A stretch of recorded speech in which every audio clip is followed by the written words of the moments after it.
हा माईक बंद करून या ताई द्या पुरंदर विमानतळ बाधित शेतकऱ्यांची तुम्ही भेट घेतली, काय शेतकऱ्यांचं म्हणणं आहे? ज्या आजींचा यामध्ये जीव गेलाय दसक्याने, त्यांच्या देखील कुटुंबियांची भेट घेतली तुम्ही? खरं तर त्यांचे कुटुंबीय आंदोलनात सहभागी झालेले होते आणि ज्या पद्धतीनं लाठीचार्ज झाला, बऱ्याच जणांचे डोके फुटले आणि ही प्रोसेस काय आज नाही 2-3 दिवसापासून चालू आहे आणि म्हणून एक मला असं वाटतं एक ताण, हृदयावर ताण येऊन या आजींचं निधन झालेलं आहे आणि याला बेसिक कारण हे विमानतळाचं जे ॲक्विजिशन आहे तेच आहे आणि हे होत असताना ज्या पद्धतीनं हे लोक लढा देतात, अजून भूसंपादन नाही, कोणती नोटीस नाही, कोणतं अवॉर्ड नाही, असं असताना तुम्ही ड्रोन कसे आणू शकता, सर्वेक्षण कसे करू शकता, पोलिसी बळाचा वापर कसा करू शकता, नंतर भूसंपादन करणाऱ्या एकाही व्यक्तीवर कोणत्याही प्रकारे साधी चापटसुद्धा मारलेली नाही, असं असताना पोलीस लाठीचार्ज का करतात? आणि मग काही लोकांनी 2-4 दगड मारले असेल तर तो इश्यू होतो, पण तुम्ही काठ्या मारलेल्या त्या कशा? लोकांचे डोके फोडले, 8-10 टाके पडले, त्याचं काय? वृद्ध, महिला, भगिनी यांनासुद्धा मोठ्या प्रमाणात मारहाण झाली, याचं काय?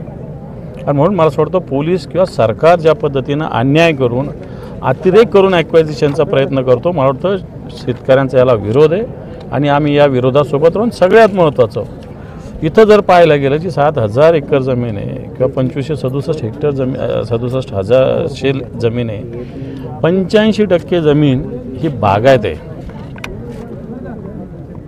10-11% जमीन जिरायत आहे आणि 2-3% जमीन अशी की जी बिगर शेतीची. मला असं वाटतं ॲक्विजिशन करताना जी जमीन बागायती एवढ्या मोठ्या ॲक्विजिशन करत नाही, ज्या जमीन नापीक आहे अशा ठिकाणी ॲक्विजिशन झालं पाहिजे असं सातत्यानं संकेत आहे.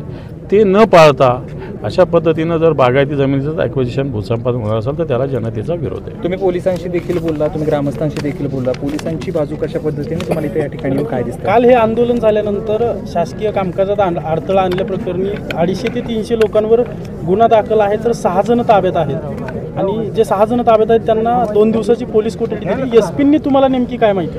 नाही, कोठडी दिली त्यांनी सांगितलं ना. हे बा, पोलिसांनी 353 दाखल केला आहे, 324 दाखल केले, 2 गुन्हे दाखल झाले. एका गुन्ह्यात 307 पण आहे, एका गुन्ह्यात 324 पण आहे, पण 353 सुद्धा आहे.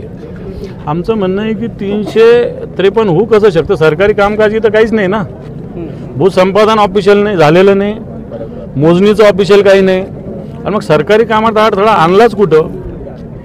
पोलीस आले कसे? पोलीस ज्याच्या संरक्षण आलं त्याची एकाची तक्रार नसताना पोलिसांनी बळाचा वापर केला. 353 याच्यात होऊ शकत नाही. मला वाटतं युक्तिवाद निश्चित कोर्टात हे सगळे शेतकऱ्यांची मंडळी करतील आणि जामीन होईल. आम्ही पोलिसांनाही सांगितलेलं आहे, पोलीससुद्धा शेवटी माणूस आहे, ते सुद्धा शेतकरी आहे, शेतकऱ्याची भूमिका समजून याची विनंती केली आहे. 307 जे कलम आहे हे मला चुकी, बैलगाडी उधळवली म्हणून का 307 कसं होऊ शकतं? एखाद्याने काय डोक्यात दगड घातला की एखाद्याने तलवार मारली की एखाद्याने रिव्हॉल्वर रोखली असं काहीच नाही. बैलगाडी उधळवली, बैलगाडी रस्त्यावर आणली म्हणून 307 हे पोलिसांनी सांगितलं. आम्ही म्हटलं बैलगाडी तर इथल्या सगळ्या लोकांच्या हातात बैलगाडी आहे ना, बैलगाडी घेऊन सगळेच लोक जातात आणि म्हणून हा 307 सुद्धा चुकीचं होईल. पोलिसांनी नाही ऐकलं तर याच्यासाठी कायदेशीर लढाई आम्ही लढू. शेतकऱ्यांशी बोलला त्यावेळेस शेतकऱ्यांनी सांगितलं की विजय शिवतर जे स्थानिक आमदार आहेत त्यांनी पोलिसांवर दबाव टाकला आणि हे गुन्हे दाखल करायला सांगितलेलं आहे.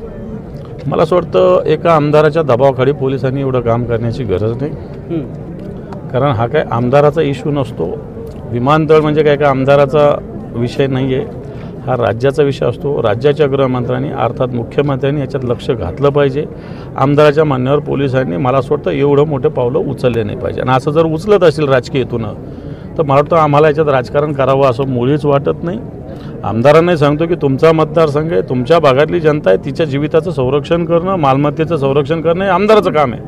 पण तो आमदारच अशा पद्धतीनं जीवितावर आणि मालमत्तेवर हल्ला करत असतील तर मला असं वाटतं जनता त्याला सुद्धा विरोध करेल. तुम्ही आता एक मोठा आरोप केला आहात आता काही वेळापूर्वी की मंत्रालयात एक मोठी टोळी बसली आणि शेतकऱ्यांकडून कमी दराने किमती घेऊन ती 20-20 पटांनी. नेमकं काय कुठं आहे? मी मागच्या अधिवेशनात बोललो होतो. सिन्नरला MIDC झाली, एकही प्लॉट गेला नाही. खरेदी करणारी मंडळी कोण आहे तपासा. दिंडोरीला MIDC झाली, एकही प्लॉट गेला नाही. खरेदी करणारी कोण मंडळी तपासा. जालन्याला सिडको एक प्रोजेक्ट करतं, अजून काही झालं नाही. खरेदी करणारी मंडळी कोण बघा. आणि मला असं माझा आरोप आहे की त्याच्यातलेच काही मंडळी इकडं सुद्धा सहभागी आहे. आता लोकांनी नाव सांगितलं, काही अग्रवाल आहे, राठी आहे, लोढा आहे, ते काही इकडचे आहेत का? इकडचे आहेत का?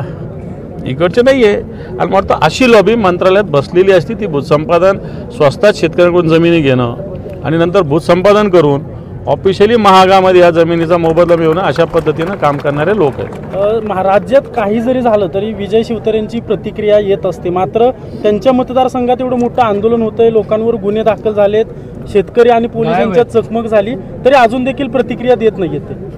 वाटतं याचा विचार तुम्ही केला पाहिजे.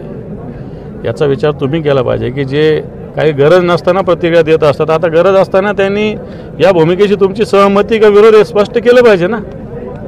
विमानतळ तुम्हाला पाहिजे असेल तर अशा पद्धतीनं लाठीमार्च केला पाहिजे का? लोकांवर गुन्हे दाखल केले पाहिजे का? जबरदस्ती केली पाहिजे का? हे सगळं पोलीस आणि जे शेतकरी आहेत त्यांच्यात चकमक झाल्यानंतर जिल्हाधिकाऱ्यांनी स्थगिती दिली. अगोदरच काळजी घेतली पाहिजे होती प्रशासनाने. घ्यायला पाहिजे होती.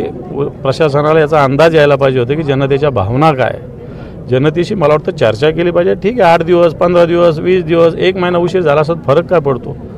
उद्या काय लगे इथलं वाहतुकीचा प्रश्न निर्माण झाला का? विमान नाही आलं तर इथलं काही सगळं बंद पडणार आहे का? अरे इथून 50-60 किलोमीटरवर बारामती आहे, तिथं विमानतळ आहे. इथून पुणे 40 किलोमीटरवर पुणे आहे. लगे विमानतळाचं थोडी इथं लगे एकदम गरज लगेच. तुम्ही म्हणला की मुख्यमंत्र्यांना भेटून तोडगा काढू. मात्र तुम्ही अजितदादांची जी बारामती आहे तिथं म्हणताय की ते विमानतळ मोठं करा.